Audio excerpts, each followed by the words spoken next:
नमस्कार। Sunset TV पर आपका स्वागत है। हाजिर हूं मैं हर्ष रंजन लेकर प्रोग्राम अर्थनीति।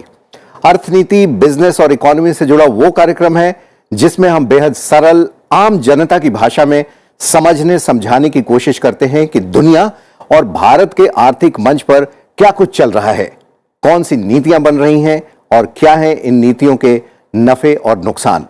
आज के एपिसोड में हम चर्चा करेंगे डिजिटल रुपया क्या है, कब यह होगा लॉन्च और कैसी होगी हमारी डिजिटल रुपए यानी ई रुपी वाली अर्थव्यवस्था।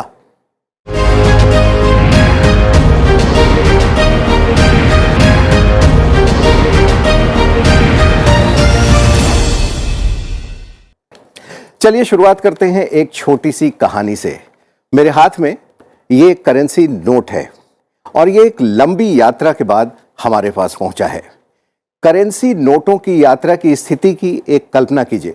मान लीजिए आज सुबह मैं अपने घर से ऑफिस आने के लिए ऑटो से निकला। ऑटो वाले को मैंने 100 रुपये दिए। यही 100 रुपया हो सकता है ऑटो वाला दोपहर के खाने में किसी ढाबे पर खाए और ढाबे वाले को दे दे। ढाबे वाला जब शाम को अपने घर जाने लगे तो वो अचानक से देखे कि उसके मोबाइल का चार्ज खत्म हो गया है और वो किसी दुकान पे जाके मोबाइल चार्ज करा ले।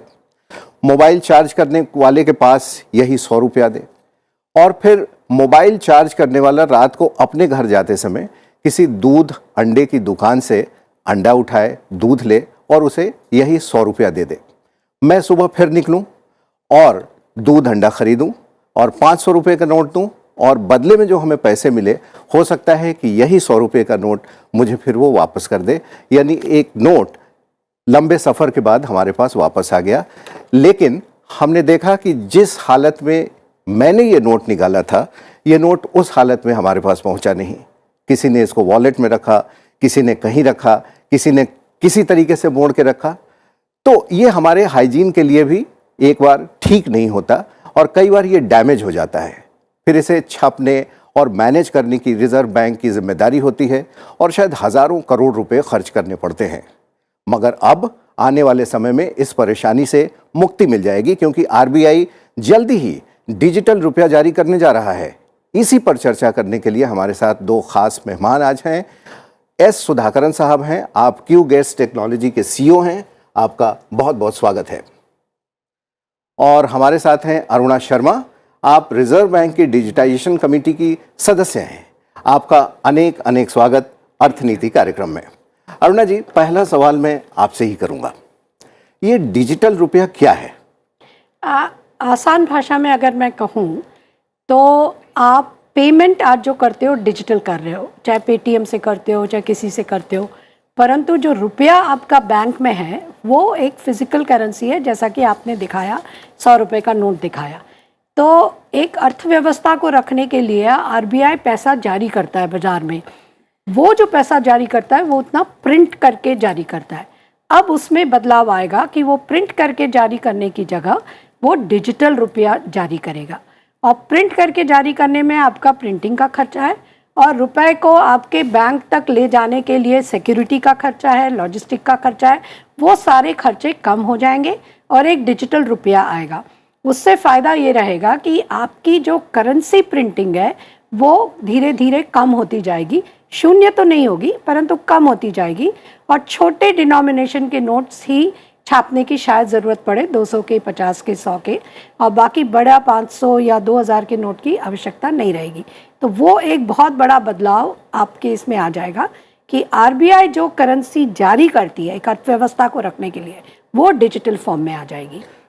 अरुणा जी, आपने कहा कि जैसे ये नोट है इसके बजाय वो डिजिटल नोट और छापने की वो खत्म हो जाएगी। भाई ये नोट है, इसे मैं चाहूँ तो इस जेब में रख लूँ, नीचे के पॉकेट पैंट की जेब में रख लूँ, कहीं भी रख लूँ। वो डिजिटल रुपया हम कहाँ रखेंगे? आपको रखने की ज़रूरत नहीं है। जैसा कि आज आपके बैंक के खाते में समझो 1 लाख रुपया रखा हुआ है तो वो 1 लाख रुपया ही रहेगा और जैसा आप उसको ऑपरेट करते हो रिटेलर वैसा ही ऑपरेट करोगे। अब आरबीआई इस बात पे तय करने की कोशिश कर रही है कि पहले स्तर में वो जो रिलीज़ करती है, आज वो क्या करती है, नोट प्रिंट करके बैंकों को देती है और बैंकों से हम लेन देन करते रहते हैं। अब वो बैंकों को दे या सीधे आपके वैलेट में डाल दे तो शायद हो सकता है कल आपका मोबाइल नंबर ही आपका अकाउंट नंबर हो जाए और आपके वॉलेट में वो 1 लाख रुपया रहेगा आपके मोबाइल नंबर पे, आप उससे अपना ट्रांजैक्शन करते रहें। इसी से रिश्ता में दूसरी बात आती है कि आज बैंक में रहता है तो आपको ब्याज मिलता है, सेविंग्स अकाउंट है तो 2% 3% मिलेगा, आप अगर फिक्स डिपॉजिट में डालेंगे तो 6-7% आपको मिलेगा।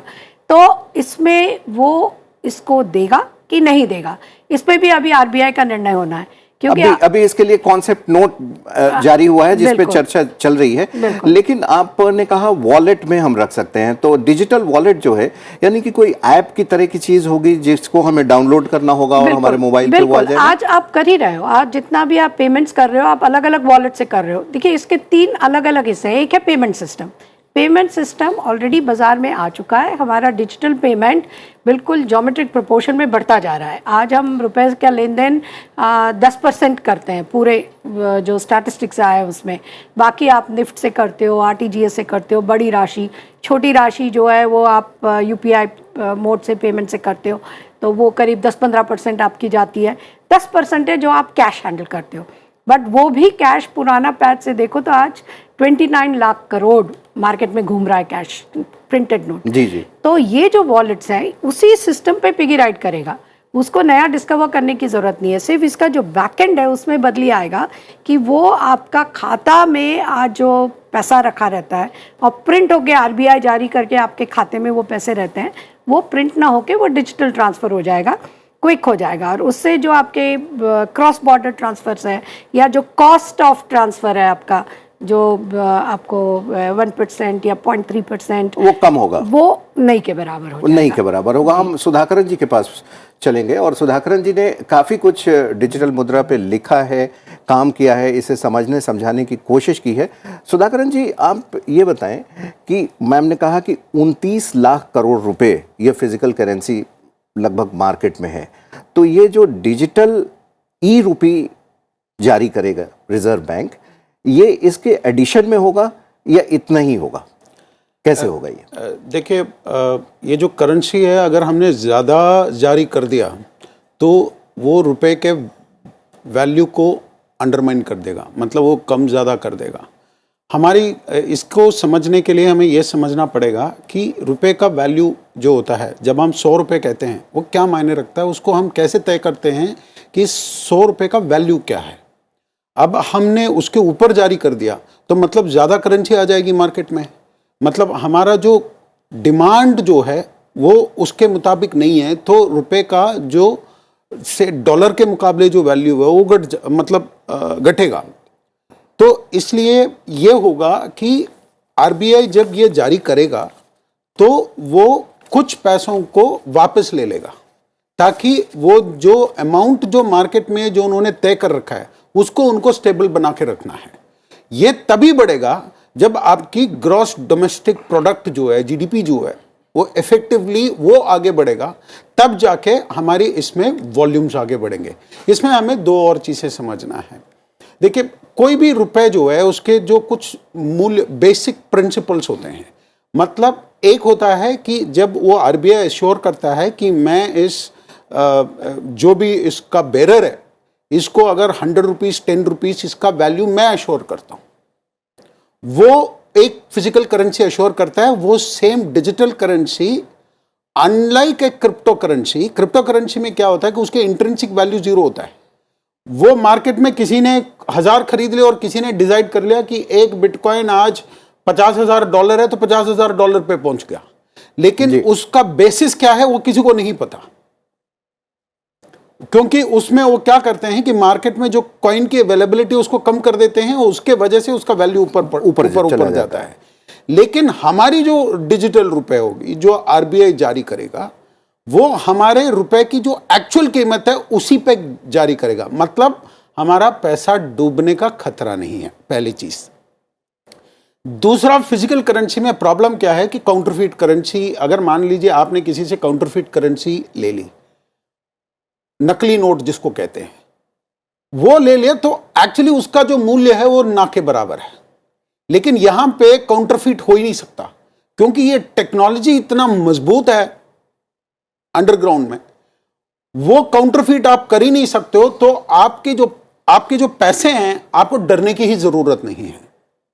और तीसरी बात मैं ये कहना चाहता हूं कि जो गरीब हैं, जो वंचित हैं, जो शोषित हैं, वो ये सोच भी नहीं सकते कि मैं 1000-2000 के ऊपर मैं घर में रख लूं, कोई आके मुझसे छीन लेगा। यहां पे वो सब पॉसिबल ही नहीं है, क्योंकि पैसा अगर एक हाथ से, जैसे आपने बोला कि सुबह से लेके रात तक ये कहीं हाथ में जाके आ सकता है, जिसमें कभी काला ट्रांजैक्शन हो सकता है, कभी सफेद हो सकता है। इसमें सिर्फ सफेद ही सफेद है, काले ट्रांजैक्शन का कोई गुंजाइश ही नहीं है, क्योंकि पैसा अगर एक उंगली से दूसरे उंगली पे गया तो हमें पता है। और सबसे बड़ी बात है कि नोट फटेगा नहीं, नोट गंदा भी नहीं होगा, चोरी जाने का भी डर नहीं रहेगा। इस पे अभी हम चर्चा जारी रखेंगे, लेकिन इस बीच हम देख लें कि भारत में डिजिटल करेंसी का क्या सफर रहा। नवंबर 2017 में डिजिटल करेंसी के लिए एक उच्च स्तरीय अंतर मंत्रालय समिति का गठन हुआ। फिर अक्टूबर 2020 रिजर्व बैंक ने आंतरिक कार्य समूह का गठन किया, आंतरिक कार्य समूह ने कार्य किया। उसके बाद आते हैं फरवरी 2021। देखिए काम कितनी तेजी से चल रहा है इस दिशा में। रिजर्व बैंक वर्किंग ग्रुप ने अपनी सिफारिशें दे दी और एक साल ठीक इसके बाद यानी इसी वर्ष फरवरी 2022 को सरकार ने आम बजट में डिजिटल करेंसी जारी करने की घोषणा भी की। ठीक एक महीने बाद मार्च 2022 सरकार ने गजट के जरिए भारतीय रिजर्व बैंक अधिनियम 1934 में जो आवश्यक संशोधन थे वो किए। और फिर इस महीने में हम चल रहे हैं अभी अक्टूबर 2022, रिजर्व बैंक ने डिजिटल मुद्रा को लेकर कॉन्सेप्ट नोट जारी किया और 2022 के बजट में डिजिटल मुद्रा लाने की जो घोषणा हुई थी उसके लिए पायलट प्रोजेक्ट जल्दी ही शुरू किया जाएगा और सेंट्रल बैंक डिजिटल करेंसी पर विचार विमर्श किया जाएगा। अरुणा, हम आपके पास आते हैं, आप इस कमेटी की मेंबर रही हैं। इस पे क्या क्या चीजें विचारणीय है? इस कॉन्सेप्ट नोट में कुछ बातें हैं, क्या प्रमुख बातें हैं? आप देखेंगे अगर कंसेप्ट नोट में तो आज इंडिया में सबसे ज़्यादा डिजिटल पेमेंट है, तो वो हमको एक एडवांटेजियस पोजीशन में रखता है। और सीबीडीटी जो है ये लीगल टेंडर है, जैसा कि इन्होंने बिल्कुल सही कहा, सुधाकरण जी वो बता रहे थे इस बारे में। उन्होंने बिल्कुल सही कहा कि क्रिप्टो इज स्पेक्युलेटिव, वैल्यू बढ़ सकती है गिर सकती है, यहाँ आपका नहीं गिरेगा। तो इनके इसमें जो इश्यूज है अभी कि जब बैंक आज पैसा जारी करती है तो वो बैंकों को देती है और बैंक इंटर्न रिटेलर को देते हैं, तो ये 2 टियर है। तो अब आरबीआई को ये तय करना है कि उसको सिंगल टियर में करेंगे कि 2 टियर में करेंगे। फिर इसको सिर्फ होलसेल के लिए रखेंगे कि जहाँ पे बैंकों को दे के रोक दिया सीबीडीटी और आगे फिर हमारा डिजिटल पेमेंट या कैश पेमेंट पे गाड़ी चलती रहेगी, या सीधा रिटेलर को देंगे जहाँ मेरा खाता आरबीआई में रहेगा सीधा, कोई बैंक बीच में नहीं। उस पर भी एक तय करना है। तो ये जो पायलट की बात की आपने, उसमें ये सारी चीज़ें तय होनी है। उसी तरह इसमें ये भी बात तय करनी है कि टोकन होगा क्या, टोकन बेयरर्स चेक जैसा है कि अगर मेरे पास टोकन है तो मेरे पास 100 रुपया है, आपके पास टोकन है तो आपके पास 100 रुपया है। तो टोकनाइजेशन से करेंगे या नहीं करेंगे उसको, तो अकाउंट से करेंगे। तो वो उस पर तय होगा कि रिटेल में जा रहे हैं, अगर रिटेल में जा रहे हैं तो टोकनाइजेशन आना पड़ेगा, और अगर होलसेल में जा रहे हैं तो आपका अकाउंट से चल जाएगा काम। तो ये सारी चीज़ें इनकी तय होना बहुत ज़्यादा ज़रूरी है।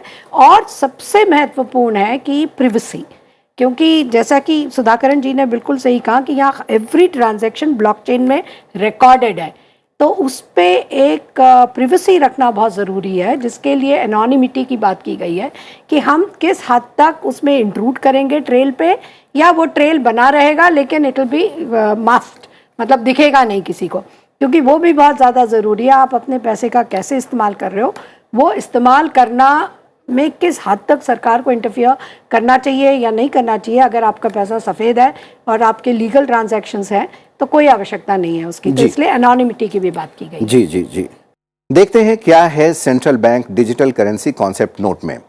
ई रूपी टोकन आधारित होगा या अकाउंट आधारित, कैसी होगी इसकी डिजाइन, डिजिटल करेंसी का थोक और खुदरा स्वरूप कैसा होगा, प्राइवेसी के लिए क्या खास रहेगा, ई रूपी कैसे जारी होगा, अकाउंट कीपिंग कैसे होगी, बैंक पेमेंट सिस्टम अंतिम उपभोक्ता के बीच तालमेल कैसा रहेगा, और कैसे मिलेगा ब्याज इस पर, और क्या बिना इंटरनेट के भी ट्रांजैक्शन होगा संभव।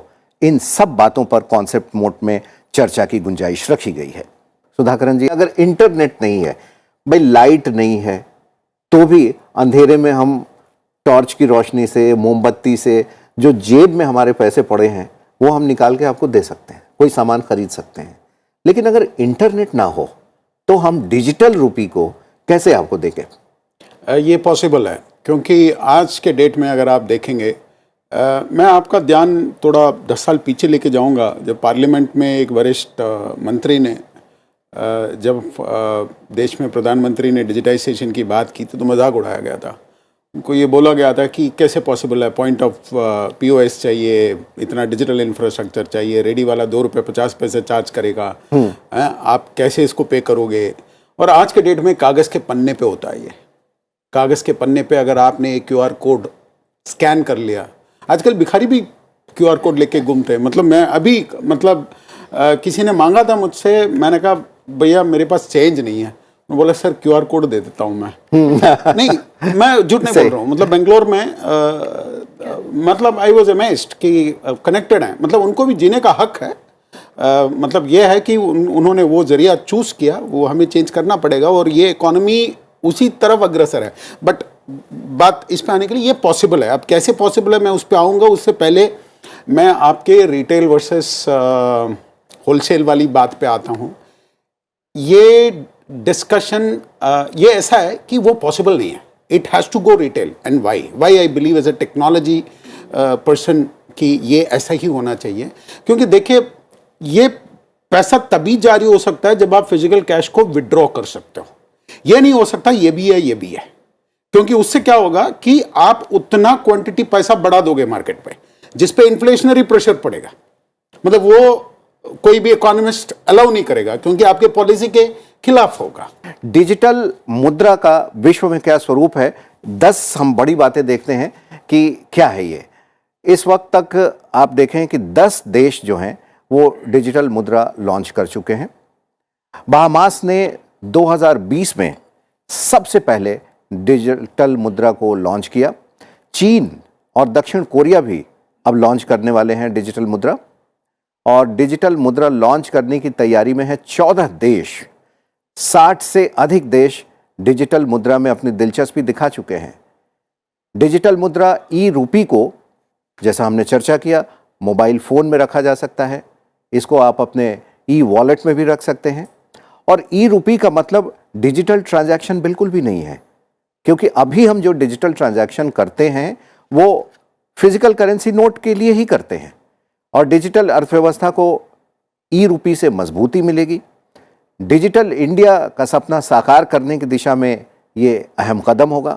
हमने चर्चा की कि ये बिटकॉइन नहीं होगा, उसके जैसी करेंसी नहीं होगी, और इसको वो ख़त्म भी करेगा। ई-रूपी जब आएगा तो बिटकॉइन जैसी करेंसी को ख़त्म करेगा। मनी लॉन्ड्रिंग पर नज़र रखने में हमें आसानी होगी। और जैसा अरुणा आप बता रही थी कि दूसरे देशों को जब आप राशि भेजते हैं उसके ट्रांजैक्शन कॉस्ट में भी शायद 2% तक की कमी आई, वो लगभग ना के बराबर रहे। और सबसे बड़ी बात, लाभार्थियों को सीधे राशि भुगतान में भी इससे सहूलियत होगी, भ्रष्टाचार में कमी आएगी। बैंकिंग, मौद्रिक नीति और वित्तीय स्थिरता पर इसके सकारात्मक प्रभाव की पूरी उम्मीद है। और ये भविष्य की हमारी प्राइमरी करेंसी हो सकती है। और ई-रूपी टोकन आधारित होगा या अकाउंट आधारित होगा, इस पर भी हमने चर्चा की। इस पर चर्चा अभी जारी है। तो भविष्य की ये हमारी प्राइमरी करेंसी हो सकती है। 29 लाख करोड़ रुपए रिजर्व बैंक ने अभी मार्केट में रखे हुए हैं। धीरे धीरे इसको डिजिटल रूपी से कन्वर्ट किया जाएगा।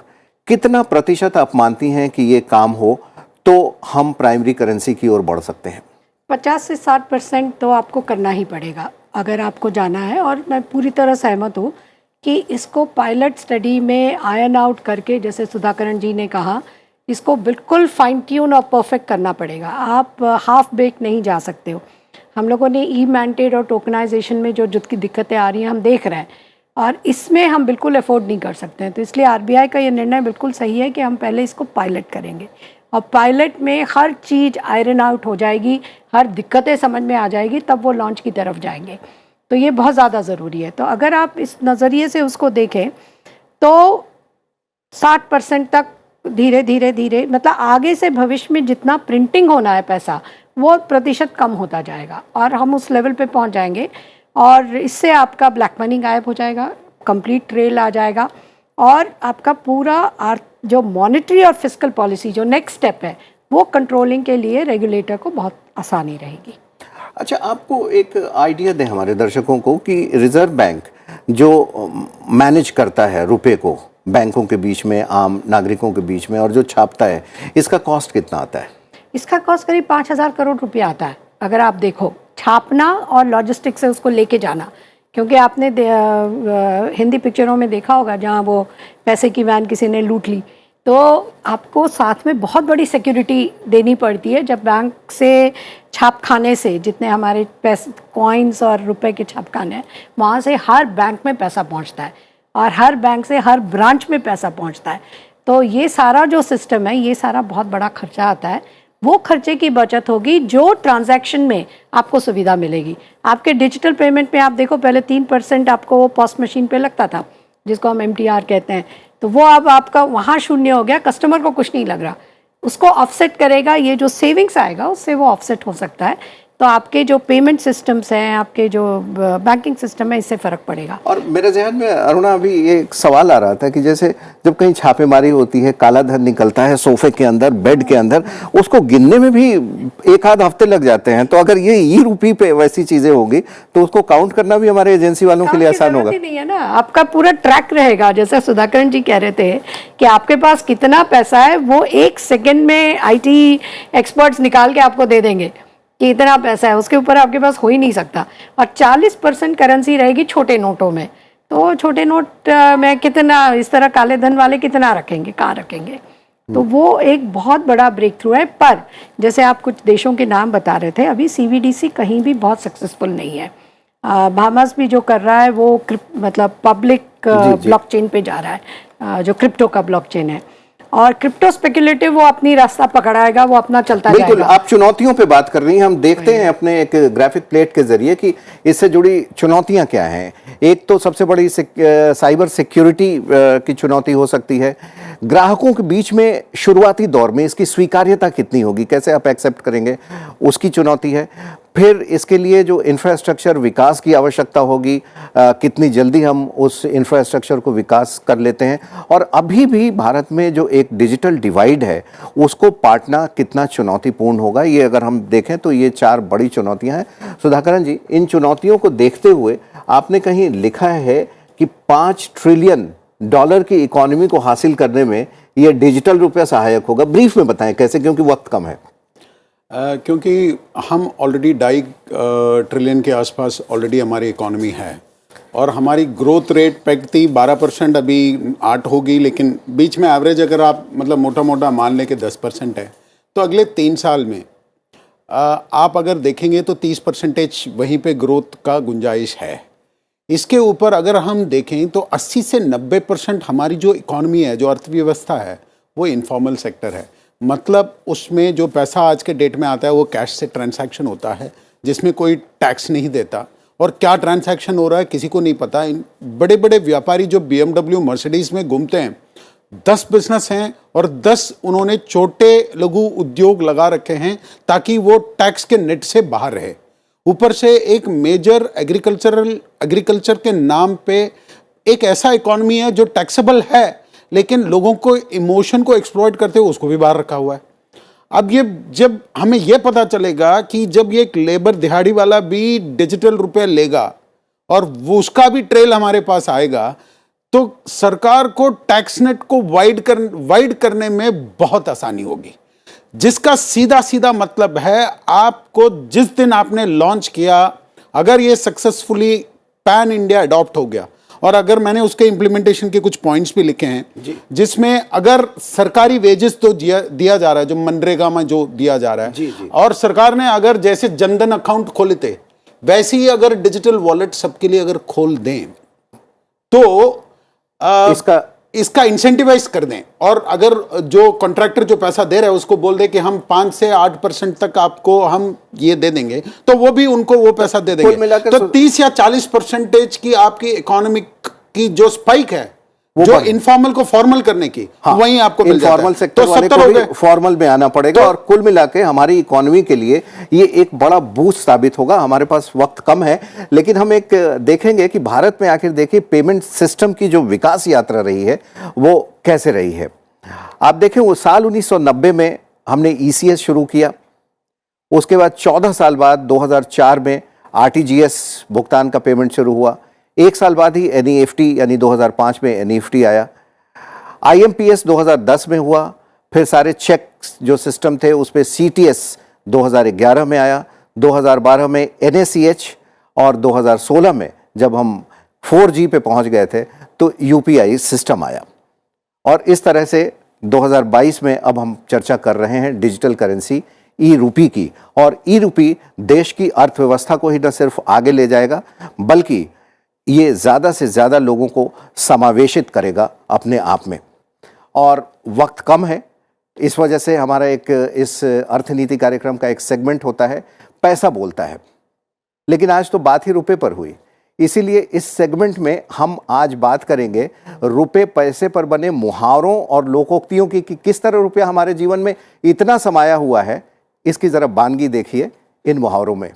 पैसे पेड़ पर नहीं उगते, लाख टके की बात, आमदनी अठन्नी, खर्चा रुपया, पैसे दांत से पकड़ना, नोट छापना, नोटों की बरसात होना, पैसा हाथ का मैल है, समय ही पैसा है, टाइम इज मनी, रुपया ऐंठना, और 10th last but not the least, बाप बड़ा ना भैया, सबसे बड़ा रुपया। तो रुपए की ये अहमियत है हमारे जीवन में, और आने वाले समय में भारत में हम डिजिटल ई रूपी का इस्तेमाल कर पाएंगे, जो न गंदा होगा, मैला नहीं होगा और चोरी जाने का डर भी नहीं रहेगा, हमारे पास ई वॉलेट में रहेगा। आप दोनों मेहमानों का बहुत बहुत शुक्रिया, अरुणा जी आपका, सुधाकरन जी आपका। अगले सप्ताह फिर एक ऐसे ही विषय के साथ हम अर्थनीति में आपसे मिलेंगे। तब तक के लिए हमें दीजिए इजाज़त। नमस्कार।